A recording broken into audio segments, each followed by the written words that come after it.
Welcome back. Shoaee here, my good friend. We've been working together for, what, decades? Almost a couple of decades. Yeah, it's been a while. And I've asked you to come and interview with me because, I've seen more than my share of realtors, and I know who just provides good service, and I see that because of that service, they succeed. And so that's why you're here. Now, the tie has nothing to do with it. Well, it helps. Yeah. I won't wear a tie. Okay. So negotiations, I'm sure there are a lot of categories of negotiations. There's the stuff that happens after I go in and ruin your deal. There's renegotiations then. Oh, hold on. Actually, when you go in and you send me the list, and or the other way around, sometimes you represent buyers, and they give me the list, and the agent call me and says, "Oh, I have 32 items need to be fixed." You know what is my reaction?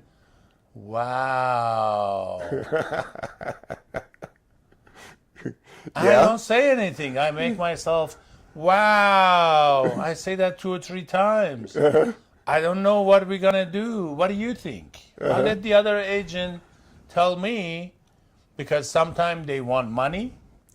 Sometimes they want the bathroom fixed. Sometimes the water heater is the main thing. I want to know what is the main things they want. Yeah, and as the home inspector, I'll make a list, for example. Sometimes it's 32 long, not usually, but sometimes. And, and for me, I will try to prioritize those. Exactly. But I have a buddy who just was aghast and dejected because he was handed a list of 32 items on a home he was selling, and he was expected to take care of every one of those. But the way you react, see, so you put your priority list on the report you gave me always. I love that. And then I will get that to my client if I'm representing the buyer. Okay? I said, okay, these are the priority items. What are your priority items on the priority and the item? I need to find out if the guy is a plumber, water heater for him to change is not a big deal. Right. To me, I don't know how to do is, hammer a nail in the wall. That would be a nightmare. Right. So I need to know what is their priority.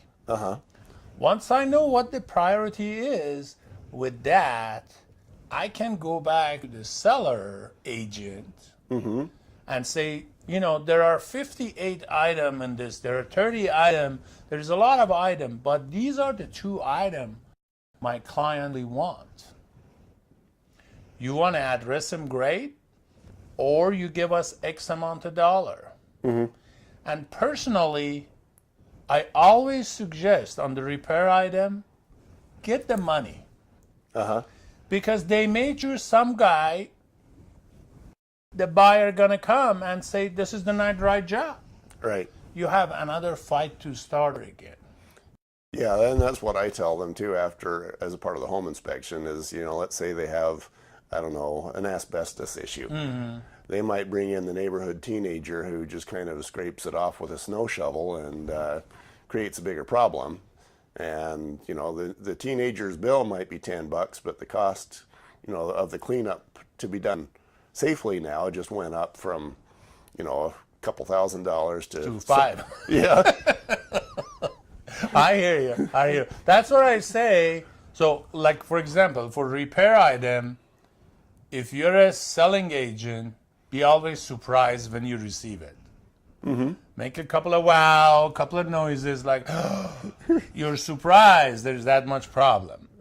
So that put the other person on guard a little bit. And depends of the market, because every market is different and every time of year is different. How bad your seller need to sell this property, how bad your buyer want this property. And your job, again, is not to get emotionally involved. You're talking for a small item in multi-$100,000 properties. So you want to solve the problem, not be a problem maker. Problem resolver, not the problem causer. How many realtors do you know who inject drama into the... Most of them, they go tell the seller. I had this conversation with one of my agents, and I said, hey, you need to come. You ruined this deal by overreacting to the demands of the buyer. So that's one of the things that is the thing we talked about in the last segment, is staying emotionally out of the deal. But that apparently, you mentioned that was 101 realtoring. That's the key. That's the key. Emotionally, if you're going to react, you won't be able to negotiate. Yeah. Your job is to solve problem, hear the objection, and then find what it is and work on that issue, and go to your buyer and say, if I give you $1,000 for this item, I sold the property, I give you an example. This lady want to have an air conditioning in his house. They have a 2-window air conditioning. You inspect the property. All right? They didn't have it. So I negotiated a deal. I talked to my heating guy. I said how much that will be. He said it between $2,500 and $3,000. I said, great. I called the listing agent. I said, there's a lot of items. The home have a little age on it. We need a lot of items. But my client, the most important things they want is the air conditioning. And believe me, the house. I remember that There was a zillion items needed to be fixed, including the roof. Right. They didn't care. They want air conditioning. So I negotiated. I said, how about you give us $1,250 at the escrow for the heating and air conditioning companies who gonna come and do. That will be half a price, and my clients are willing to pay the price. We closed on that deal last week, and my clients are jazzed. And they're excited. And they're gonna do all the repair themselves, and they're happy. Yeah. Because you need to corner what is the main objection. If you're going to go all around the map, you're just going to stir the pot more, and it's going to get crazier. Then you will lose the deal. But if you find out what is the main objection of the buyer or seller is and address that item, then you can make it happen. Funny how in negotiations, kind of like in the previous segment, if your focus is on getting that paycheck, you'll lose it. If your focus is on service, the paychecks just come. The paycheck come. I'm never worried. Believe me, when I get an $800,000 listing, I always think, man, that's going to be great. I'm going to have 25 grand commission in my pocket. I think about it. But I put that aside. Right. Because if that's in front of me, I can't even sell the property.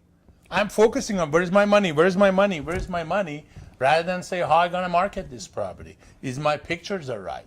If my seller is happy, do I give my seller a report every week? Right. That makes perfect sense. And then when you don't focus on the money, then it happens. It's coming. Yeah. The money is not the main, that's what we work for. But if you show up every work and all you think is money rather than your client, I guarantee you won't get any money. None of it happens. Okay, thank you, Sean. Thank you. Anything else in this segment you want to? No, I think we talk a little bit about the inspection item. Then maybe sometimes there is a financial issues. Maybe your client is not qualified well. Then that's your fault. To putting the client is not very well qualified in your car and taking him to the property. You know what? Let's do a segment on that one. Segment on that. Okay. Okay. Then I guess next section gonna be that. We'll be right back.